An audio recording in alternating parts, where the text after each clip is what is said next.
Dr.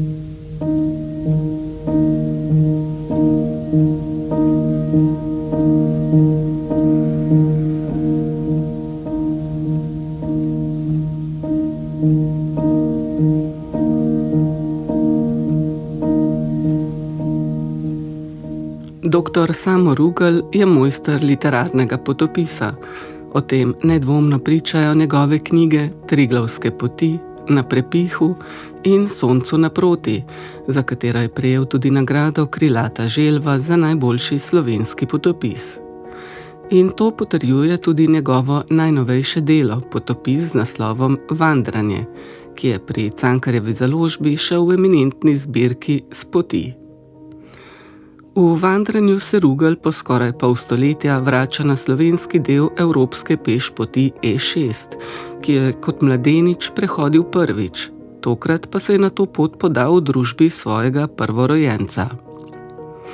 Vandranje ni le knjiga o hoji, je knjiga o času, o spominu in o odnosu med očetom in sinom.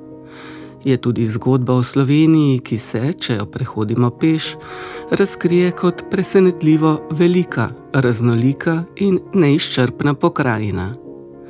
S Samom Rugljem bomo danes razmišljali o tem, kaj pomeni vračanje na isto pot po desetletjih, kako se hoja preliva v pisanje in kako zaznamuje očetovsko vlogo. Pogovor bom vodila Tina Kozin.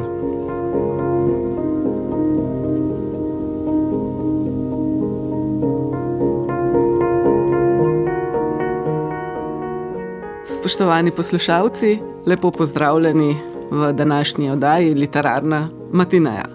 Današnji gost je torej gospod dr. Samo Rugel, tokrat kot avtor novega literarnega potopisa Vandranje. Gospod Samo Rugel, dober dan. Začela bi kar pri nekem dejstvu, ki ne vem, koliko je bilo načrtovano, koliko ne, namreč knjiga je izšla ravno ob vašem okroglem jubileju. Za moške morda lahko se pove. Recimo, ja. 60 let ste nekako zaokrožili tukaj.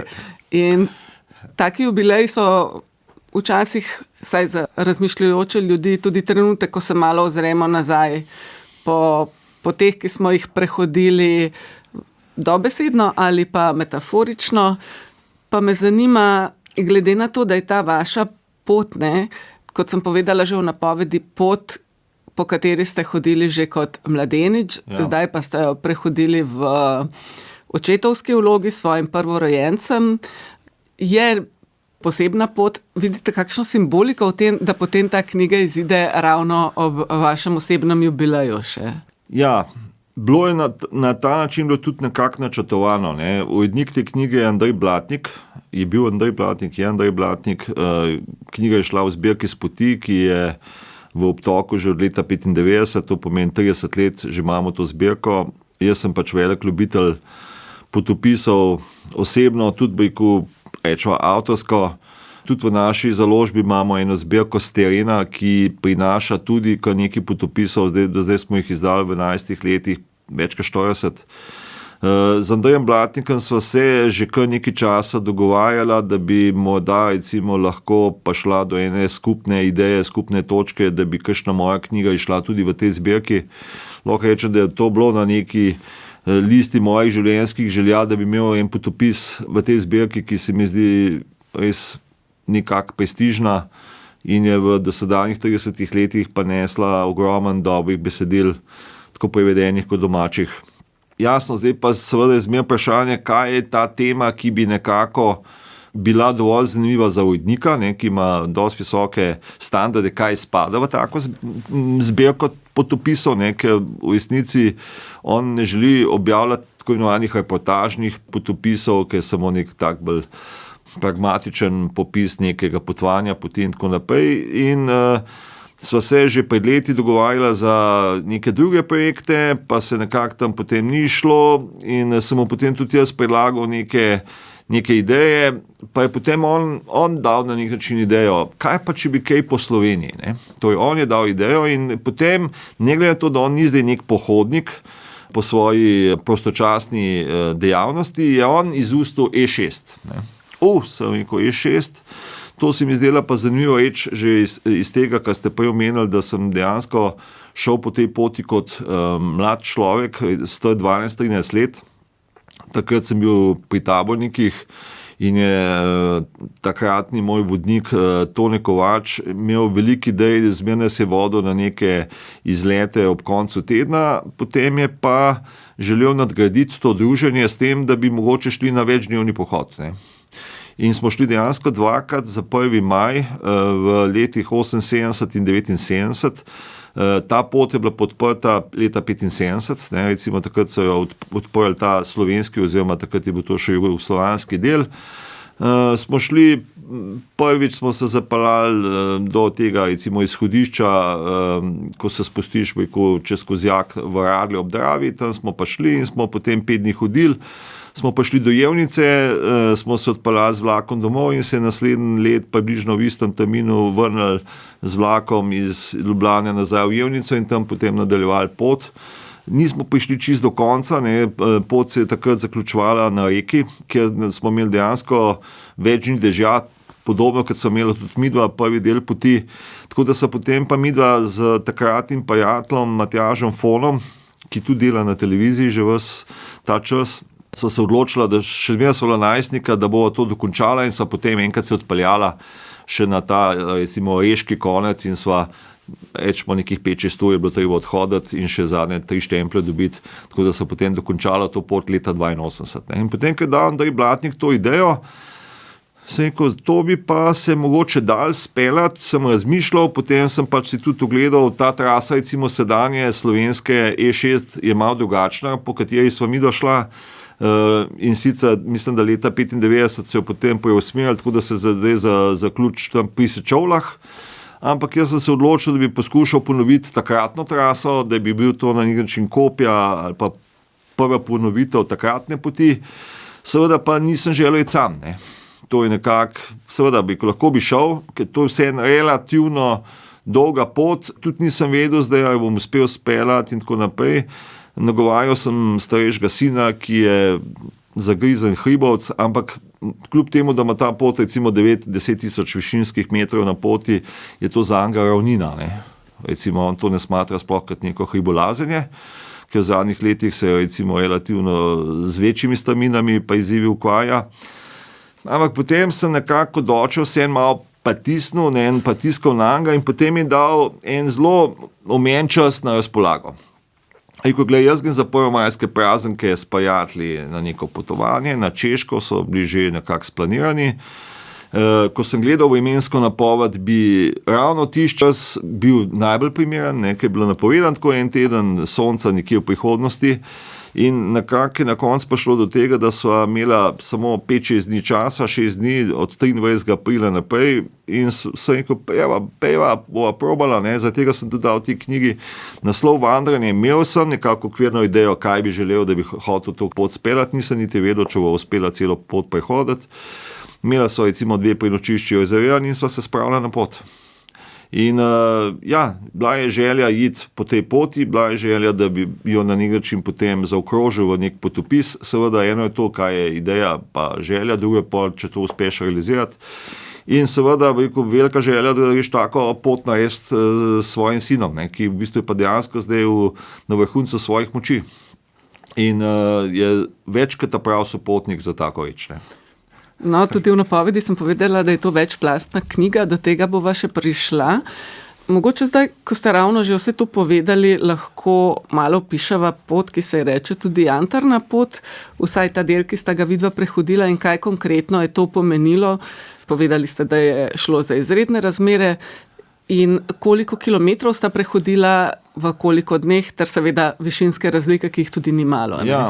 To ste že omenili malo. Zdaj ta pot, cela ta evropska pešpot poteka približno od Baltika, potem je pa še od naših krajev naprej na Hrvaško, pa še dol proti jugu, to je tam 6000 km dolga, čist na 1000 km natančno, ne vem, ne. In to sem v bistvu odkrival lani, ko sem se na nek način pripravljal na to pot, da gre po nekih takih starodavnih poteh, po katerih so v starih časih tovorili janta, ne, iz baltskih območij, kjer so takrat mislili, da so edino nahajališča recimo te plemenite snovi, ne, in so jo potem pritovorili, recimo, če govorimo o našem koncu, ali na ta konc proti Sečovljam, proti Tržaškemu zalivu in naprej proti Benetkam, ali pa v bistvu proti Reškemu zalivu in tam so ga potem natovorili na ladje in potem proti Italiji ali pa Grčiji naprej. Ne.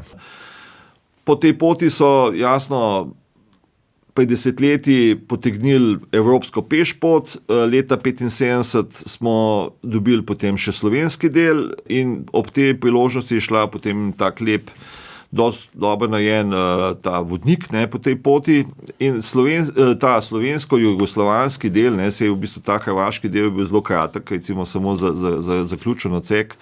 Tudi nikjer, recimo, ta pot ni bila čist enovita, na parih koncih so bile neke verzije, lahko si šel malo bolj stavem del, recimo, ali čez Snežnik, ali pod Snežnikom, recimo, če govorim na koncu. Mi smo takrat šli pod Snežnikom, ne, in so potem to isto varianto ponovila, je približno 270 km sedanje dolžine, približno 9 pa 10 tisoč višinskih metrov. Če hočeš to v 6 dneh, pa je običajno to nekak pot za 11-12 dni. Ne. Recimo, če govorimo o normalnem pohodniku, normalni pohodnik, recimo, gre približno 30 km na dan, so tudi tako na nek način razporejena, je ta, recimo, potek je tak, da lahko na približno 30 km se tudi kje ustaviš pa prenočiš. Tako da v tem smislu to dobro zastavljen. No, mi nisem imela toliko časa in smo približno naredila približno dvodnevne etape. Ne. Zdaj, recimo, če je bil en dan malo bolj intenziven, je bilo to lahko 12-13 ur hoje, recimo 55 km pa blizu 2000 višine. Tisti, ki recimo so hribovci v Sloveniji, če povem z neko drugo primerjavo, če se iz Krme odpraviš recimo gor na Triglav, pa prideš dol, si naredil 20 km, pa približno 2000 višine. In recimo, kada bi šel najprej na Triglav pa dol, potem bi pa še recimo imel 35 km dolžino. To je bila recimo neka taka malo bolj resna enodnevna etapa. Kar pomeni, da en prijatelj so včeraj šla na tek, pa je prebral že knjigo, pa je drugače rekel tako, tudi resen pohodnik, pa je bil kar impresioniran, ne, recimo nad temi razdaljami, ampak jaz zdaj nisem želel poudarjati recimo neke fizične, športne komponente tega v tem potopisu. Zakaj? Zaradi tega, ker tudi v Sloveniji zdaj obstaja, tudi jaz sem recimo občasno malo del te ultramaratonske srenje, kjer so pač ljudje, recimo z ženo, se sem pa kje udeleživa kakšne teh prireditev ali pa se družba z njimi, so v stanju tako pot, recimo tudi narediti v 2 dneh, ne, pa v 1 dnevu pa pol. Tako da to recimo zdaj, to, kar sva midva počela, je sicer jasno nadpovprečno primerjavi z normalnim pohodnikom, ampak če govorimo o tisti, ki se pa s tem recimo profesionalno ali pa polprofesionalno ukvarjajo, pa to zdaj ni nek dosežek. Ne. Je pa jasno, če govorimo o teh etapah, ki so po 50 pa 55 km, kar sem tudi na nek način razdeljeval noter, ne, recimo, jaz sem to knjigo tudi pisal z ozirom na to, kakšne so knjige izhajale v tej zbirki s poti. Ne. Tukaj recimo bralci te zbirke so morda bolj seznanimi z drugačnimi vrstami potopisov, ki se odvijajo na območjih po svetu, ne, in niso toliko pohodno orientirani. Zato sem delno to odpisal tudi tako, da sem recimo nekoga, ki mogoče do zdaj še ni bral takih knjig, da se malo seznan recimo s tem, kako recimo to poteka, kaj pomeni recimo običajno te kaminov popotniki, ki hodijo po teh recimo kaminih na Španiji in podobno, delajo približno po 30 km na dan. Ne. To pomeni, da recimo zjutraj vstanejo ob 7-8, pa so ob 2-3 že na cilju etape. Potem, če so bolj recimo aktivni, lahko delajo 40 km na dan in to je potem treba mogoče že ob 7 ostati, pa to poteka, ne vem, do 5 popoldan, ne. Če pa recimo delaš teh 50-55, potem moraš pa mogoče ob 6 zjutraj ostati, pa prideš na cilj ob 7, recimo mogoče še kaj kasneje in potem imaš relativno malo časa za počitek, za regeneracijo, za prehranjevanje in vprašanje, recimo, koliko časa to zmoreš. Ne. Bi dal pa recimo samo še eno primerjavo, da se bo videlo, recimo, kaj zmorejo ljudje recimo v teh časih. Apalaška pot, ne, ki v bistvu smo tudi v slovenščini že spoznali preko knjig, je zdaj, mislim, da je 2 leti nazaj ena ameriška tekačica, ne, zdaj postavila rekord in ona je približno delala, to je dolga približno 3500-3600 km, 90 km vsak dan. Ne.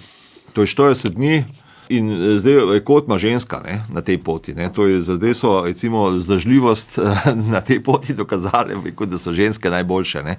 Tako da recimo mi nas dela približno polovico tega, kar lahko nekdo dela recimo na dolgi rok. Ne. Jasno, ne, zdaj pa seveda potem so pa še odvisni pogoji. Ne. Če imaš recimo neko sončno vreme, to že v osnovi, ali pa recimo suho vreme, bomo rekel predvsem, ne, to že v osnovi definira, kakšno opremo moraš imeti seboj. Ne. Če recimo greš na nek pohod po nekih bolj obalnih, sredozemskih ali pa recimo nekih takih krajih, kjer veš, da ne bo dežja, lahko imaš te opreme veliko manj. Ne.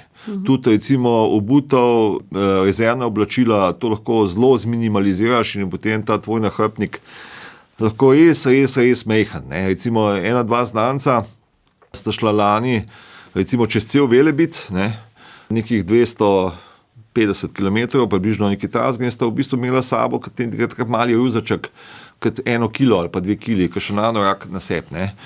Sam sta nekako vedela za 2-3 dni naprej, da bo lep vreme. Ne. Čim imaš pa v bistvu nekako jasno, da boš začel recimo to pot v dežju in da te bo dež spremljal dneve in dneve, ne, in taka je bila vremenska napoved, pa to spremeni koncept, koliko boš prehodil, kako se boš potem zvečer posušil in podobno, imaš pač te neke običajne recimo težave, ki pa v bistvu potem dajo recimo nek dober okus v celi tej pustolovščini. Ne. Ravno to sem vas želela vprašati, to je zagotovo dodalo neko čisto posebno dimenzijo, to vreme oziroma razmere in pogoji za hojo. Mislim, običajno so v takih preizkušnjah, bom rekla, na preizkušnji lahko tudi odnosi. Kako sta to preživljala vidva s sinom? Ja, mi sem imela 3 dni, ali pa še 3 dni pa pol, sem imela bolj ali manj večino dežja. Prvi dan je šel dejansko še moj drug sin z nama, kar je bila zelo fina popestritev, ne, da recimo smo začeli vsi trije, tam smo šli recimo čez Pohorje, šel z nama, imamo enih 30 km, ocenil to pa lahko grem z vama in potem pot prečeli v bistvu cesto, kjer bi kupili medkrajevni avtobus in smo nekako tako zračunali, da je lih pa šel na nek avtobus. Naslednja 2 dneva sta bila potem res deževna, ne, in v resnici te preizkusi najnega odnosa do tega ni pa šlo in to ravno zaradi tega, ker je moj sin recimo telesno to, pa tudi psihično, ne, telesno in psihično tako dobro pripravljen, da recimo nekaj, kar bi nekoga drugega spravljalo slabo voljo, recimo mene je že, ne, če ti cel dan drž, če ti pere, ne. Njega pa to ni, ne. On to stoično je prenašal in je celo tako, ker sem jaz pač jasno, ko hodiš, komentiral, ne, da ta dež, ne, to pa res ni za nikamor, rekel pa, da je se ni tako hudo. Ne. Na nek način je on tle opravil to vlogo, ne, da je recimo vse te neke moje komentarje, ne, mislim, ki jih imaš že dosti, ne, moka si skozi in sam si, ne. Recimo zanimivo pri tej najnem pohodu je, ne, recimo, da midva dejansko v 6 dneh, razen seveda v vasi, ki so kakšni sprehajalci ali pa tako mogoče na kakšni taki turistični točki, pa je kdo do tam pa šel, ampak da bi kdo hodil po tej poti, nobenega niso srečala. Ne. Midva so šla 6 dni čez Slovenijo in niso srečala žive duše, če odštejem, jasno, ker sva pa šla v neko mesto, pa sva šla tam na neko pico, ne, tam pa seveda so ljudje. Ampak na posameznih umestnih delih pa praktično ni bilo nobenega. Ne. In jasno, če si sam, ne, mislim, vse tam imam neko tako potem, neke te malo bolj visoko zveneče stavke, ne, da se mi zdi, da so bila sama na planetu, dež pada nate in imaš občutek, da si sam in da se lahko sam sebi smilaš, ne. Ampak si ni dovolj, da bi se smila, ne, sam sebi, on je lepo pospeševal naprej. Ne. Ja, nekje dobro zapišete, da je močan dež, citiram, naravna močilna naprava, ki preizkuša meje tvoje vzdržljivosti. Mislim, dež ima svojo moč, ne, in v bistvu je fino, če ga lahko sprejmeš in se tudi od njega nekaj naučiš. Ne. Ker jasno, če si lahko zbereš potovalni ali pa popotni dan in gledaš vreme in potem zbereš lepe pogoje, je to pač seveda super, ne? Ampak ko si na nekem večdnevnem pohodu, sploh če imaš neke časovne omejitve, ne, Saj se recimo zgodi, grejo ljudje po slovenski planinski poti in podobno in je recimo pred njimi nevihtni deževni dan in potem se odločijo, da bojo tisti dan počivali. Ne. In v neki koči, kjer pač so prenočili, preživijo dan, počakajo, da se to zlije in grejo naprej. Ne. In je to v bistvu najbolj pametno, ne. Da ne bo pomote. Ne. Ampak če veš, da je pač recimo imaš omejen čas, da zdaj ali nikoli na nek način, ne, ker to je v resnici, pač lahko se mogoče malo dramatično sliši, ne, ampak ne vem, če bi imela Mino še možnost, recimo, še kdaj drugače iti tako za 6 dni, ne. On v bistvu je že odrasel, zdaj se je tudi recimo kakšen mesec pa 2 po tem pohodu je zaključil študijo, magistriral, se zaposlil, ima svoje preference in v resnici težko se z njim zmenim za neki izlet čez vikend, ker ima on svoje ambicije in svoje preokupacije in v resnici se lahko zgodi, da sploh ne pride do tega, da bi šel z nekim svojim, recimo otrokom na tako pot, sploh ko je on že odrasel. Jaz sem z vsemi 3 otroki veliko hodil naokoli, s sinovoma smo kar nekaj teh, recimo, pohodov naredila, ne. Določene dele slovenske planinske poti in podobno, ne, ali pa iz Ljubljane do Bohinja in take reči, tako da smo bili v tem smislu ulaufana ekipa, ne. Ampak eno je to, ko so otroci taki najstniki, ki so še rečemo vodljivi, ne, in so pripravljeni na neke ideje staršev odreagirati in grejo, drugo je pa to, ko so samostojni ljudje. Takrat pa ne moreš prepričati, reče, me ne zanima in kaj boš. Ne, tako da v bistvu tukaj ga je nekako zanimalo in mi je poklonil dejansko teh 6 dni. Ne. Ja, to lepo zapišete tudi vaša hvaležnost. Je torej, kajti ta dinamika oče-sin se mi zdi, da daje knjigi nek poseben čar, je tudi v tej vajini hoji oziroma upravljeni poti, je tudi nek element slovesa od določene faze očetovstva, pa seveda hkrati poglabljanje nekih drugih dimenzij tega odnosa. No? Ja, mislim, poskušal sem to ubesedati, seveda ne na nek patetičen način. Ne. Tudi noter pišem o tem, recimo Mino sta to pot lani upravila in recimo poletje prej je pa dejansko sin postal tak, ki je začel načrtovati pohodne poti. Ne. Mi imamo to recimo neko idejo družinskih izletov, pohodov, recimo če si nekako v sredini Ljubljane, pa imaš relativno malo časa, so potem karavanke, recimo od Dobače, Begunjščice, Stola, Stožič in tako naprej, a ne to, kar nekako prideš od 3/4 ure do pod vrha, pa tistih par ur gor pa dol, ne. To smo mi velikrat recimo dejansko naredili, ampak potem, ko sem jaz recimo hotel, bi šla mi v nastol, to se mu je zdelo, mislim, preenostavno, ne, recimo, in potem si on zamislil nekaj, recimo, v tistem poletju sem mislim, da neke 2 take ture speljale, ki so pa potem bile že pač malo drug nivo, ne, recimo smo se zapeljali do Tržiča, pa potem Kriška gora, pa Tosti vrh, pa dol, pa gor Stožič, pa potem ves tisti greben dol do Predvoja, mislim, to je resna tura, ki v resnici zahteva 2 dni, ne, in recimo, če nisi zelo dobro pripravljen, jaz recimo takrat nisem bil in to si zelo lepo zmatran, ne, to je on je že prevzel inicijativo, ne, že eno poletje prej. Tukaj sva nekako še najdla to stično točko, ne, da sva recimo po slovenskih hribih, ne, naredila, ker tudi to je recimo bil nek element. Mi imamo jasno ogromen knjig, vodnikov, tazga, dagarskega, čtiva za tiste, ki hočejo neke izlete, tako ali drugačne si organizirati. Ampak relativno malo imamo pa teh pohodopisnih knjig, ki se dogajajo v Sloveniji. Ne. In jaz sem na nek način želel to pot, ne, če bom šel že še enkrat po njej, ne, takrat sem šel kot najstnik, se mi v resnici ni čisto točen sanjal, kje hodim, ne, pač to je takratni vodnik načrtoval, kje bomo šli, on je imel tiste specialke 1/50,000 v rokah, tudi recimo na koncu posameznega dneva, prenočišča smo imeli, so bili kozovci, ne, recimo spali smo na senikih, v senu in v spalni vreči, včasih smo dobili še kakšen kozarec mleka, pa vsak kmet nam je zabičal, ne, ko smo bili mladi in mladi imajo potem neko tudi afiniteto do kakšnih žigalc, pa tako, ne, da ne bi slučajno do kakšne žigalce pa žigal in tako, to je bila edina v bistvu neka taka ovira Ampak v resnici smo mi hodili po poti, na koncu se je že tako večeril, je on gledal po karti, ki je najbližja kmetija, strani s poti. To imam še tako, dejansko v enem takem, sicer meglenem, ampak še zmeraj dovolj konkretnem spominu, ne, kako smo potem iz poti odvili nekam po brezpotju do kakšne kmetije. Je bilo tudi že kdaj tako večer, ne, pa je potem on potrkal, tam so odprli, pa tam nas je bilo mogoče nekih 10 mulčkov, ne, pa on je bil starejši. A bi lahko mi tle prespali, zmer se je to dal, ne.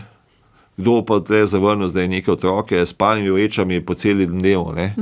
In to so bile v bistvu tako res lepi, mislim, za nazaj gledano, vse, ko si takrat hodil, drug dan si bil zmatran, pa se te bolel, pa na ramence od nakrpnika so te žule.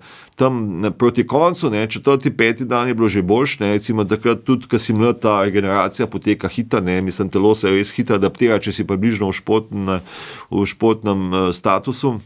Mi je pa to ostalo, ne, to pohajanje, ne, recimo prečenje neke dežele, ne, da greš, hodaš, ješ, uživaš naravo. Mislim, to mi je ostalo in sem potem, tudi ko sta sinova toliko zrasla, da sta lahko začela hoditi, to recimo tam mlajši v mogoče 8 let smo že mi šli lepo na enotedenske pohode. Ne. In o čem se je Slovenija v vseh teh letih, desetletjih za pohodnika spremenila? Je prijaznejša ali je pohodnikov več ali manj? Mislim, Slovenija je, vse, kot sem jaz opažal, ima veliko infrastrukture, ki je namenjena pohodnikom. Ne. Tudi v tem noter pišemo, recimo razne lovske koče, planinski domovi, to obstaja, ne. Samo jasno, nekateri od teh objektov so že starejšega tipa, stari 50-60, pač postavljeni so bili tam recimo v 70 letih, 60-70 letih, takrat je bila ta kultura tudi večdnevnih pohodov zelo prisotna. Ne. Zdaj je zelo upadla, recimo sploh do pandemije, recimo, ne, po mojih vedenih, tudi recimo ogromen planinski koč, kjer se včasih prenočval skoraj brez prenočišč. Mislim, hočem reči, ne pridejo ljudje, da bi tam prenočvali. In čim ne pridejo ljudje, potem tudi prihodka iz tega naslova ni tako, da določene planinske koče imajo ogromen težav, niso obnovljene že desetletja, imajo premalo prihodkov, težave z oskrbniki, druge so spet, imajo boljše statuse, ne. Vsako planinsko društvo se tukaj sooča z nekimi težavami, potem obstajajo neki taki, kot neke lovske koče, ki so tudi primerne, pa vprašanje, v kakšnem stanju so in tako naprej. Tako da recimo, če vprašaš mojega sina, on pač sploh ne bi uporabljal prenočišč v nekih notranjih objektih, on bi pač še spalno vrečo s sabo vzel in bi šel tako, ne. Se mi pa zdi, da je potem po pandemiji, ne, smo pa tudi pri nas, ne samo pa nas, pač po celem svetu spet odkrili naravo v nekem tem bolj prvobitnem smislu, kot nek prostor doživljanja, pa tudi preseganja nekih travm in podobno. In se je to pohodništvo recimo zelo razmahnilo, tudi recimo te pohodniki po kaminu, od tega je ogromen, številke, koliko ljudi prehod po samem kaminu rastejo iz leta v leto. Tako da v bistvu neko tako večdnevno pohodništvo doživlja tako pri nas kot po svetu renesanso, ljudje tudi hodijo po svetu, poskušajo v bistvu prehoditi razne poti. Tudi so določena območja začutila, da so pohodniki tudi ena dobrodošla turistična skupina. Ne. Če pogledamo samo sosedno Hrvaško, oni so po kar nekaj otokih, recimo od Krka, Brača, Cres, Lošinj, so naredili tako imenovane kamine, ne. In Slovenci recimo sploh, recimo v teh času april, maj, hodijo po teh poteh, so lih primerne za to obdobje, ne, ni še recimo velikega turizma, ni preveč vroče, tam hodiš, kjer se že lahko bolj pogumni skopajo, mislim, super preživeti prvomajski prazniki, ne. Tudi pri Puli je ene takih potem. Ja, to je gotovo, pohodniki so dobrodošli, rečemo prinašalci tudi nekega denarja, ne. Hkrati pa, če se imajo fino, širijo ta glas naprej. In zdaj so pa šli kot pohodniki, naslednjič bojo pa šli mogoče svojim avtodomom ali pa svojo družino. To so gotovo reči, ki jih določeni, recimo, določene občine ali pa turistični uradi ocenjujejo, da se splača v to vlagati, ne, in marsikdo recimo zdaj še tudi gleda, recimo ta država, a se da tam kaj prehoditi, recimo, ne, jaz sem kar dosti po Angliji hodil, ne, tam je ta pohodniška kultura, ne, zelo razvita, tudi ogromen, recimo neka pomlad, marec, april, maj, pride na knjižne police ena cela kolekcija raznih knjig o naravi, ne, ki niso tega ekstremnega značaja, kot so recimo pa nas alpinistični vzponi na 8000 in podobno, ampak predvsem neka zgodba z nekim konceptom, ali hodijo ob neki obali, ali prečijo neko območje, ali se osredotočajo na neke starodavne reči, ne vem, na megalite in podobno, in iz tega potem nastajajo zelo zanimive knjige, in to je bil tudi en od mojih namenov, ne, da lahko neko zanimive reči se ti zgodijo že samo iz tega, da greš od doma ali pa v bistvu prehodiš nekaj v Sloveniji, da ne rabiš hoditi zdaj nekam delač. Tudi Slovenija je zelo primerna, recimo, sploh če nimaš dovolj časa ali pa če imaš omejena sredstva, dajmo spoznati najprej slovenske kraje, slovenske doline, ne, slovenske griče, ne. Vi ste jih že dodobra spoznali tudi prek teh vaših potopisov, ki sem jih omenila že v napovedi. Lahko marsikaj izvemo, so Triglavske poti, pa potem na Prepihu.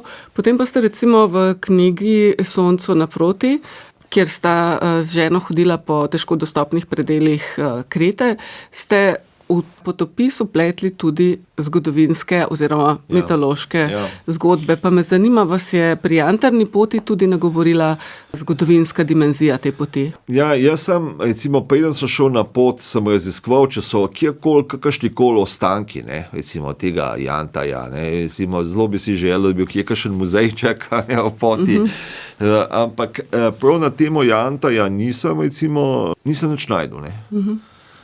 Zgleda, da je to je bilo daleč nazaj in temu se ne posveča neke pozornosti. Drugače, recimo, ta pot ima po raznih zgodovinskih obdobjih se tako drugače prehajaš, ne. Greš tam mimo ene, recimo, zijalke, Mornova zijalka, ki sicer ni tako znana, kot tista potočka zijalka na Olševi, ampak še zelo atraktivna. 10 000 let nazaj, ravno v času te Jantarne poti, so tam ljudje živeli v enem taki ozki, soteski, tako umaknjeni v eno votlino, recimo, sin je jasno šel pogledati, čeprav tam, zdaj, lani bilo to nekako še zaprt, tudi zaradi teh poplav, ki so bile, recimo, več let nazaj. In so bili tako 30 metrov nad, recimo, nad sotesko, lepo umaknjeni, mislim, tako, če gledaš, kje so si najdeli bivališče, ne, ti takratni ljudje, mislim, inteligentno, ne. Potem jasno, greš čez ta območja, ki so v bistvu tudi Turki jih napadali, pa imaš te turške taboje, pa potem tam Turjak, recimo, ta polpretekla zgodovina po drugi svetovni vojni. Tako da skozi razne, te plasti, recimo, prehajaš, ne, od nekaj, kar je mogoče staro, 70-80 let, ne, pa do 10 000 let nazaj. Tudi, recimo, greš na poti mimo nekega takega posebnega objekta, posvečenega Karlu Destovniku Kajuhu. Tako da nekaj teh elementov je, ne morem pa reči, da je zdaj to pot po zgodovini, ne. Moraš se potem temu nekako malo bolj posvetiti in že skoraj naprej vedeti, kaj te čaka, ne. Ker da bi zdaj tam neki muzeji te čakali, tega ni, ne. Recimo, je pa to možno še kaj izboljšati, ne, recimo, seveda je pa potem spet povezano, kot vse stvari, sredstvi, a se splača, kdo pa šel in podobno, ne. Recimo, dam lahko še nek primer Parencana, ne, to recimo je ena stara istrska proga tam v Istri, potekala je od Trsta pa do Poreča, 125 kilometrov, in sta, recimo, dva muzeja na poti, ne. En je v Izoli, drug je recimo v Livadah, recimo pod Motovunom, ampak to je redko da odprto, ne. Ali pa odprto za posebne priložnosti in podobno. Tako da imaš, recimo, infrastrukturo narejeno, Žena so se lih ene par tednov nazaj tam mimo tega muzeja v Livadah recimo peljala, ne, ki je pisala na spletu, piše, da je odprt, ne. In sva šla tam, bova si to gledala, zaprto, jasno, tam en gospod rekel, da to je samo ob kakšnih proslavah odprt, ne. Tako da v resnici imaš pol, kje tudi je infrastruktura, pa ni potem na voljo za nekega popotnika, ne. Kaj je tudi razumljivo, če teh ni veliko, ne, recimo, če smo zdaj midva edina na poti, ne, zakaj bi zdaj tukaj se neki prv posebej za to temu posvečal, ne, sej na nek način sem rekel, da so edin gostilne pa lokali so, to je edina reč, ki zmeraj preživi, ne glede na to, kakšne človeške katastrofe se zgodijo, ne. To je res. No, to sem vas vprašala tudi zato, ker te zgodovinske vidike vključite v sam potopis. Pa zdi se mi, ker sva že kar dolga, da je zdaj vendarle čas, da se premakneva malo tudi k samemu konceptu literarnega potopisa. Povedala sem, da ste verjetno trenutno kar eden izmed naših boljših avtorjev na tem področju.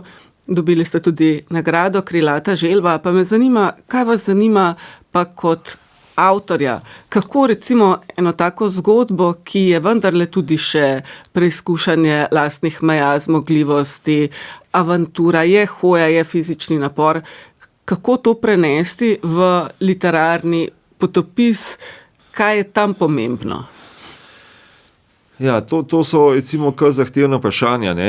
Še nekaj bi povedal, jaz pač imam relativno zahtevno službo, sedečo in v resnici nisem niti pa blizu kakšnemu pohodniku, popotniku, ki si lahko vzame dolgo časa, ne. Recimo več mesecev, ne. Recimo, če greš ti po neki poti, ki je dolga 3000 km, pa si na njej pol leta, ali pa recimo že nek Camino, ne. Camino je nek tak standardna pohodna pot, en mesec, neka preobrazba in marsikdo začuti, da bi o tem knjigo napisal, ne. In v bistvu logično, ne. To je toliko močna izkušnja, da rečeš, to bom pa jaz popisal, ne. Bolj ali manj recimo v zadnjih desetletjih so bile moje počitnice kratke, ne. Recimo en teden je nek tak standard, ne. In zdaj jasno, nisem edini, ne. Veliko ljudi ima malo časa, ne. In zdaj nekako potem iščeš neko idejo, kaj bi počel v tem tednu, ne. In jaz sem ugotovil že kar nekaj časa nazaj, ne, in sem to lepo v besedo, recimo v naslednjem stavku, upam, da ga bom znal ponoviti, ne. To je, nimam časa hoditi na potovanja, ne, imam pa čas hoditi na potovanjih, ne. Ki je v resnici tisto obdobje, ne, ki ga recimo mogoče zdaj, moj mlajši sin je zdaj recimo na enem potovanju v tujini, ne, ko smo recimo hodili nekje, pa si potem ogledovali bodisi zgodovino, neke posebnosti dežele, mesta in tako naprej. To sem jaz veliko tega obdelal in to sem dal čez, ne. Zdaj recimo, kaj jaz potrebujem na potovanjih, je nekem smislu prevetritev, obnovo, regeneracijo, potem odnos, ne, bodisi veliko ženo z otrokom, recimo, če je možno in podobno, ne. In se mi zdi neka hoja, recimo, tudi hojo imam za neko dejavnost, ki ti omogoča boljše spoznavanje tega, ne, kjer si, ne, recimo, tudi zelo drugače spoznavaš okolico, ne, prideš v neko vas, a vidiš, a je tam kaj, oni razmišljajo o pohodnikih, ne, ali pa o tujcu, ne, kaj je zanj na voljo, ne, a je na voljo klop, ali se lahko kje usede v vasi, a je na voljo vodnjak, ne. To je recimo neka taka, njih pa je omenjene Livade, ne, kjer sva bila pred par tedni ženo, takoj sem videl vodnjak, ne, recimo, to mogoče neka reč, če ti se potuje z avtom, pa si založen z rezervno hrano pa pijačo, si neodvisen od okolice, ne.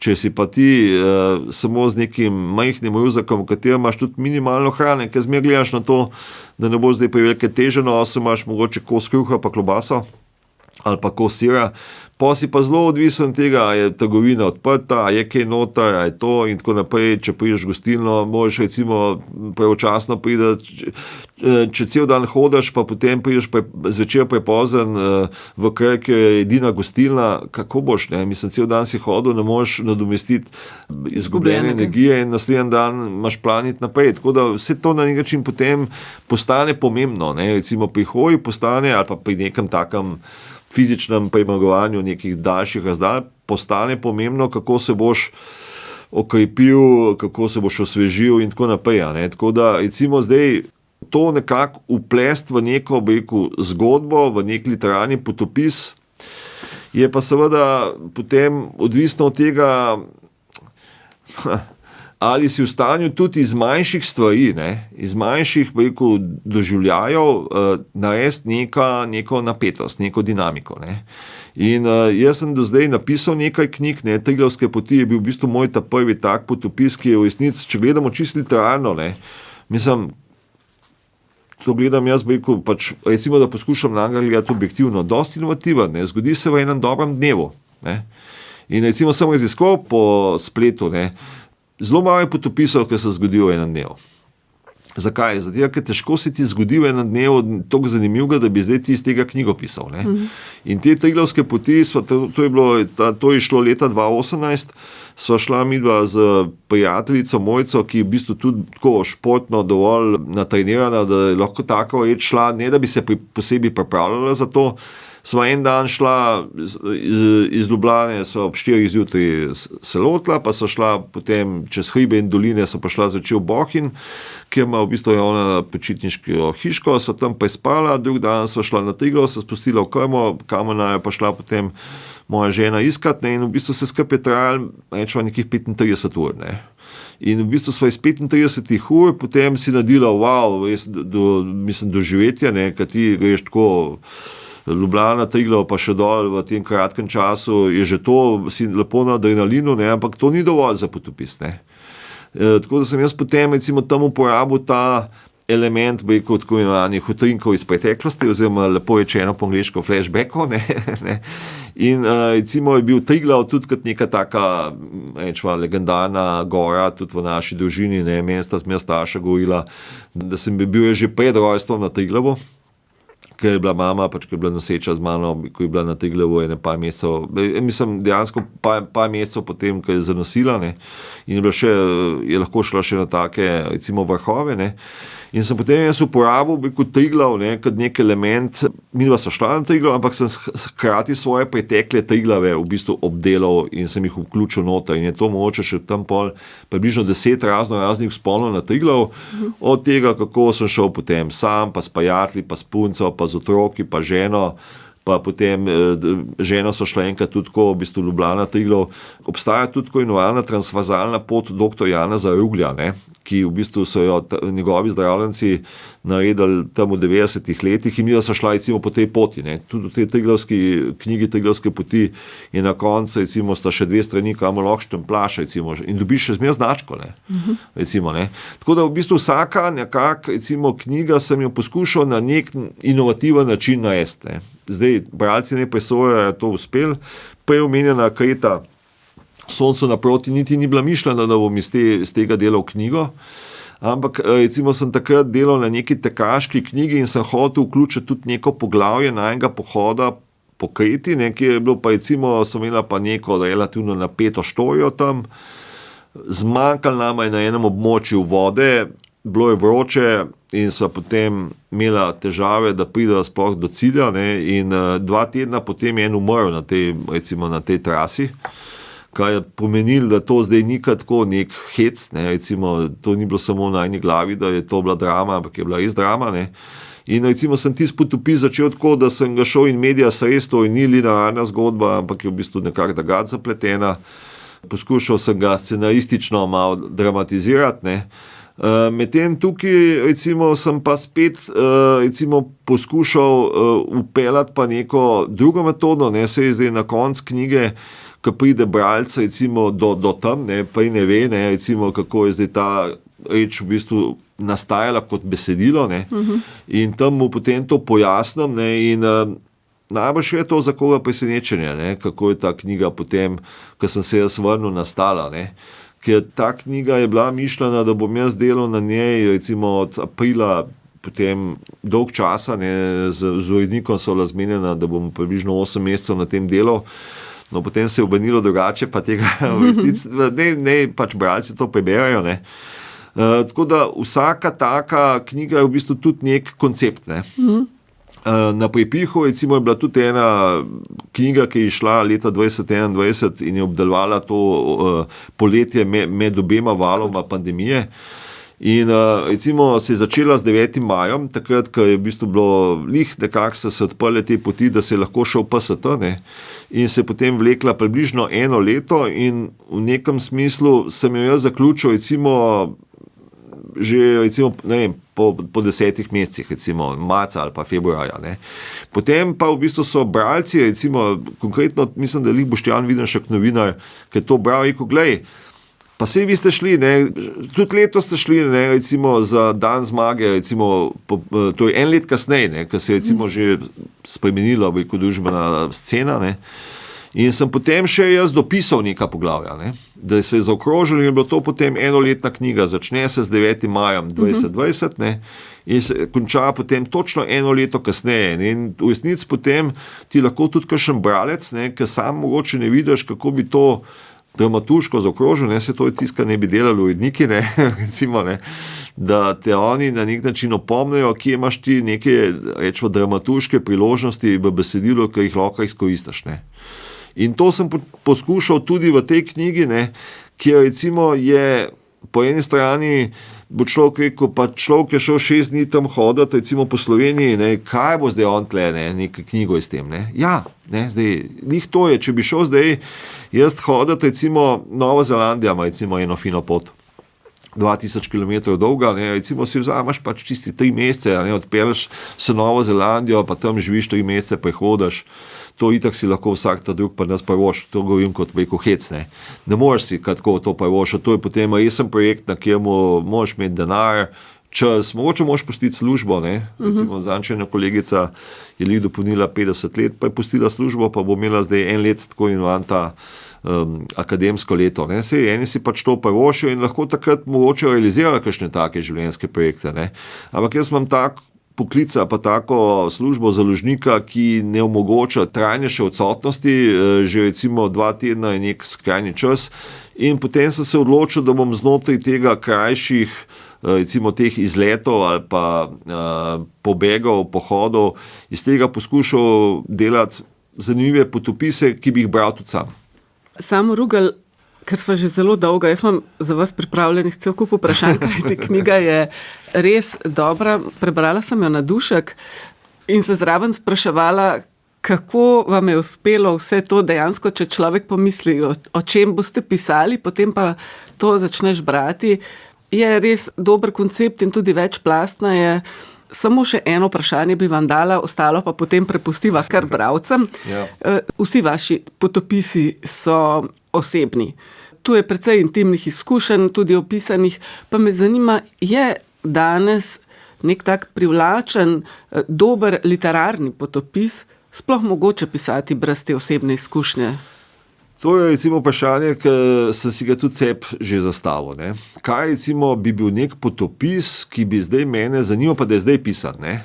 To ne govorimo zdaj, da ti bereš neko klasično recimo potopise iz 19. stoletja, recimo kako je D.H. Lawrence, ne, tam recimo šel po nekih poteh ali pa Goethe in podobno, ne, je to pol neka druga dimenzija.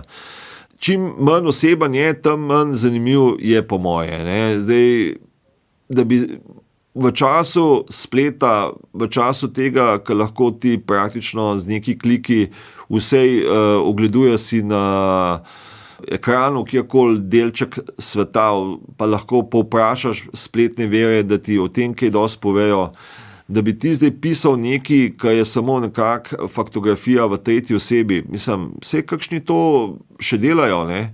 Veliko takih knjig nastaja, ki potem nekako kombinirajo mogoče neko zgodovino, družbo, naravo. Recimo, zanj sem si kupil eno knjigo, pa je o 3 evropskih rekah, neka zgodba, kako so one vplivali na zgodovino Evrope in podobno, ne. Se da to delati, recimo, ampak to niso potem potopisi, ampak so kot neke taki hibridni žanri med neko zgodovinsko študijo, etnološko, družbeno, naravoslovno.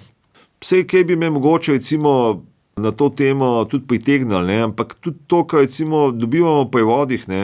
Kapka Kasapova je recimo ena taka avtorica, je šla recimo 2 leti nazaj njena knjiga Meja v prevodu. Ona je Bolgarka in recimo opisuje ta območje Evropa, Azija, kje se to konča, začne Turčija, Bolgarija in tako naprej, tisti konca, ne. Tudi osebno, ne, pa z veliko tudi nekimi takimi dejstvi etnografskimi, družboslovnimi, zgodovinskimi operajo, ampak tudi ona je nekje tle blizu, ne. V resnici, če gledam tako, tudi to, kar pa naši recimo založbi izhaja, Boštjan Videnšek je recimo novinar in on obdeluje neke krizne terene, zdaj pripravlja neko novo knjigo, ki bo išla tudi pa nas Vroči sever, kjer se je na severu osredotočil, geopolitično in podnebno in tako naprej. In v resnici so to nekako, recimo še, to ni čisto potopis, ne, to je družbena študija nekega stanja in njega praktično je do neke mere prisoten, ampak on trdi tako, ko postane zgodba novinar, pol to ni več novinarstvo, ne, in to je na nek način novinarski žanr, ne. Če pa govorimo o potopisu, potopis brez osebnega pripovedovalca še obstaja, mora biti pa res dobro zastavljen, pisec mora biti zelo dober, mogoče bere zaradi tega, ker je v bistvu avtor nekaj posebnega.